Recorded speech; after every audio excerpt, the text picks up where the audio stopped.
જામનગરમાં હયાત bus depot વર્ષો જૂનો હોવાથી હાલ જર્જરિત હાલતમાં છે અને ત્યાં અદ્યતન બસ ડેપોનું નિર્માણ કરવાનો સરકારે નિર્ણય કર્યો છે। પ્રદર્શન મેદાનમાં એસટી વિભાગ દ્વારા હંગામી બસ ડેપો બનાવવા માટેની કામગીરીનો પ્રારંભ કરવામાં આવ્યો છે। લગભગ 2 વર્ષ માટે બસનું સંચાલન પ્રદર્શન મેદાનથી થશે।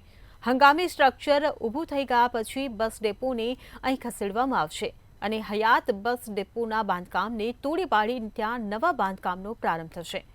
ઉલ્લેખનીય છે કે પ્રદર્શન મેદાનમાં શ્રાવણી મેળો થાય છે, જે હવે આગામી વર્ષે અન્ય સ્થળે યોજાશે। જામનગરના લોકોને 2 વર્ષ પછી અદ્યતન નવા એસટી બસ ડેપોની સુવિધા પ્રાપ્ત થશે। હંગામી બસ સ્ટેશન છે એ અંદાજે 86 લાખના ખર્ચે બનશે। હંગામી બસ સ્ટેશનની અંદર પ્રવાસી જનતાની જે પ્રાથમિક સુવિધાઓ છે એ તમામ પ્રાથમિક સુવિધાઓને આવરી લેવામાં આવેલ છે।